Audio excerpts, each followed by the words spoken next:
Alright, welcome back to the channel for another update on Bitcoin and Solana. It's currently Thursday, the 22nd of February. As always, we're going to give you the important news and chart updates for both Bitcoin and Solana, starting off with the news. Now, Solana Mobile Chapter 2, the second snapshot has officially been taken. If you have pre-ordered the Solana Mobile Chapter 2, then in your wallet you should have now been airdropped the Chapter 2 pre-order token. Additionally, if you have been referring people to the Solana Mobile 2 and they have purchased using your referral link, if you are within the top 1,500 referrals for all time and Chapter 2, you will receive both the Tanzanite and Diamond non-transferable element NFT. If you've only started referring people post the first snapshot, where about 91,000 people got the pre-order token, if you were in that second batch of people and you managed to get in the top 1,500 for the second snapshot, then you will only receive the Tanzanite non-transferable NFT and of course the pre-order token. If you haven't yet pre-ordered the Solana Mobile Chapter 2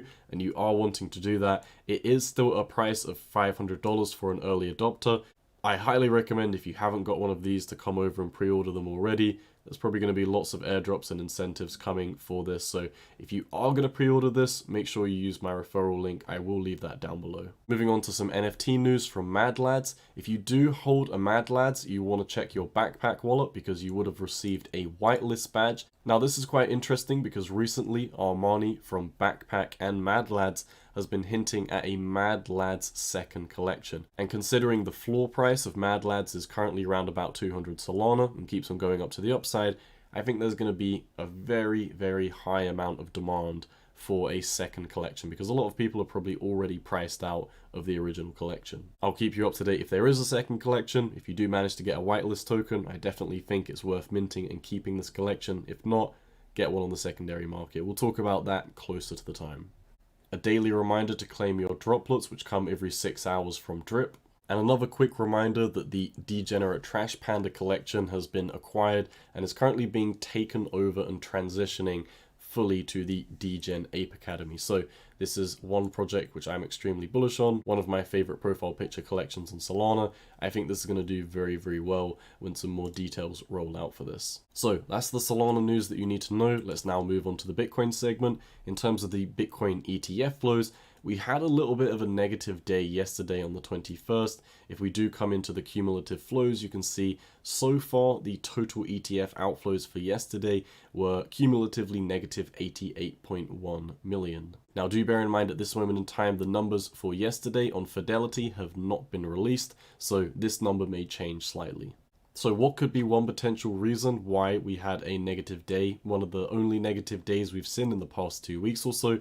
Well, this could be partially due to what happened yesterday with Nvidia. Now, we had a earnings call over on Nvidia. I'm really not going to get into stock market earnings when we're talking about a Solana segment, but what you need to know is earnings came out, Nvidia's price absolutely plummeted to the downside, but now when we're looking at the pre-market, you can see a lot of capital is coming to flow into Nvidia. Pre-market, Nvidia is going to open up about 14.2%, up from $675 all the way up to $765. So could some stock market heads just be moving some profit that they've seen from the Bitcoin ETF into Nvidia? It's possible, just a theory, I'm just putting it out there. All in all though, yesterday's negative day hasn't taken too much of a toll on the cumulative flows for Bitcoin, which are still heavily in the positive. After all, last week we did just set a record for weekly inflows at 2.4 billion, so I don't think this small dip is going to cause too much of a concern. Taking these ETF cumulative flows week by week, coming into the halving, which is only 64 days away, is probably going to be the best way to look at things. Like we talked about in our previous video, if the ETFs keep on cumulatively taking up about 500 million worth of BTC a day, then we're probably going to see a supply shock within 41 days. If you want to know why 41 days, check out my previous video. So how is this going to affect the charts? Well, there's not too much of a TA update today because we're pretty much the same price we've been for the past couple of days. However, I'll just give you a quick overview and I'll let you know what I'm seeing at this moment in time. So since our last video, we talked about this. We were very, very close to hitting my first price target at the CME gap at 53,500. Now, what I've been saying for the past week or so is I think we can come up to these price targets, 53,500, up to potentially as high as 58,000 before we see the Bitcoin halving. And of course, we've been talking about how when we come up to these regions, I'm going to be slightly risk off, just basing that on the fact that typically coming into the halvings, we do have a minor correction before we explode into the mania euphoria phase of the bull run. And that is still my base case scenario.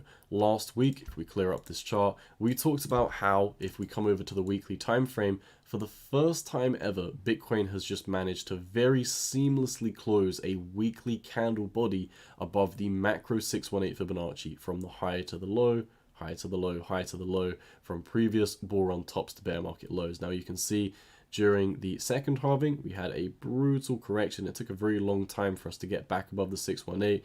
In the third halving, you can see, yes, this was a black swan event, but we had a major correction from the 618. It took us a very long time to get back above the 618. This is the first time in history where Bitcoin has just had a correction on the 618, and it's been 1, 2, 3, 4 weeks until we've just blasted back above this level. So Bitcoin is looking very, very bullish right now, and it's showing strength that we just really haven't seen in previous bull runs. Now, in terms of US dollar increases, of course, it has been tapered to the downside because we're at a higher market cap, but in terms of raw strength swinging above previous resistances, we just haven't seen the strength before. So as I've been saying, coming into this CME gap around about 53.5 and coming up to as high as the 786 Fibonacci, 58,000, this is where I perceive that we're going to see a slight stall out for the next few weeks or so before we do have, you know, that correction coming into the halving, and then we blast off to the upside. So this is kind of what I'm expecting. This box right around here, the top of this box is the 786 fib, and the bottom of this box is the 618 fib. And somewhere in the middle, just round about where we've topped out in the local timeframes for the past few days or so, is going to be where we've just hit the CME gap, but not filled it. So my prediction right now is probably just some boring sideways chop in the macro. Now, what does that mean in the macro? That means in the micro, yes, we can push up to 58,000. It also means we could push up here, we could come back down, hit the 618 fib, because we haven't back tested the 618 fib as support. So what I'm really saying in the macro is we can stay range bound above the 618 at 49,000, and we can also probably expect to have some resistance facing at 58,000. So within the next few weeks or so, I don't expect us to breach to the downside of 49. I don't expect us to breach to the upside of 58. I would personally much prefer for us to hit this 58,000 to begin with, and then correct and back test the 49,000 and flip this region right here, this previous resistance at 49,000, and flip it as support, and then we can start talking about, you know, moving into that next mania phase for the bull run. So really everything I've been talking about for the past week or so is still the same. Whether we correct right away and whether we come right back down to this previous resistance and start flipping 49,000 as support, or whether we, you know, perceive to push up to the upside, hit 58,000 before having a correction, I don't have a crystal ball. You know, I'm just looking at probabilities. What I'm saying right now is I'm more focused on the macro.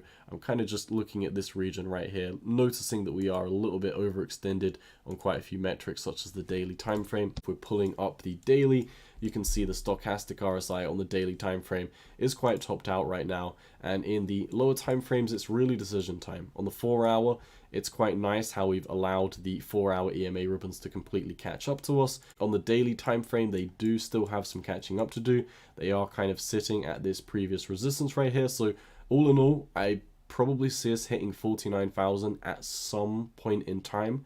Whether we hit 58 first or whether we hit 58 second, not 100% sure on that. I'm really just waiting for that next trade entry where we can look at, you know, entering another position on the market. Remember, the previous entry was the 50 TMA strategy. You got a long confirmation at 44,300. Right now, I'm just letting you know, I'm just going to be a little bit risk off until we see, you know, somewhat more of a correction coming into the halving. That is my base prediction. However, with that correction happening in Bitcoin, with Bitcoin stalling out in the lower timeframes right now, we can come over to the Bitcoin dominance and we can see the Bitcoin dominance has actually been stalling out around about the 54 to 53% level for, well, quite some time now. On the weekly time frame, you can actually see we've been stuck at this level for about 130 days, and we're really struggling to breach 53%, and we're starting to come back down to the downside. On the daily time frame, you can see we are dropping like a rock, down 0.5% today, and this is because we're seeing altcoins dominate. So this might be, kind of coming into the Solana segment now, where we see altcoins, our favorite altcoins, really start to rally hard. Looking at ETH BTC, we are up on the daily time frame 1.3%. We were forming this very tight falling wedge, typically a bullish pattern. We had an SFP, swing failure pattern, broke to the downside, double bottomed at this region here, and now we're back in the pattern. So we might just find ourselves breaking back to the upside and hitting the price target of the top of the falling wedge, round about 0.86 for Ethereum priced against Bitcoin, meaning Ethereum may rally 48% against Bitcoin within the next coming weeks or so. Now, what do you think that's going to do for altcoins? Looking at this alt fractal, imagine, let's say, Bitcoin stalls out against the US dollar for the next few weeks or so coming into the halving, and Ethereum just starts to take off to the upside. Well, this could copy the exact bull market fractal, or should I say alt season fractal, that we saw back in 2020, where Ethereum massively outperformed Bitcoin. And when we're looking down here at the total 2, you can see this phase kickstarted the alt season back in 2020, 2021. And we're kind of seeing this, start of a run to the upside for altcoins right now. And this is really what we're seeing for Solana as well. Now, while Solana has had a move to the downside from 118, we're still looking at this same kind of wave count. Now, if Solana breaks back beneath $100, then we'll probably need to reanalyze the wave count, talk about something different. But at least as of right now, this wave count is still valid in my opinion. We've held $100. If we manage to start moving back up to the upside, this may be the start of the final wave 5 back up to where I think is going to hit around about $140. Now, this is because we've got a 1.236 Fibonacci, around about $138. In our previous videos, we were also talking about other charts. Let me pull it up. I think there's a price target around about $142. Yeah, on Sol USD on the weekly time frame. This is the major resistance point that you want to keep your eyes on, $144. Really, from this region, we just dropped like a rock. So, the reason why we're consolidating within this region right here is because we consolidated in this region back in 2022.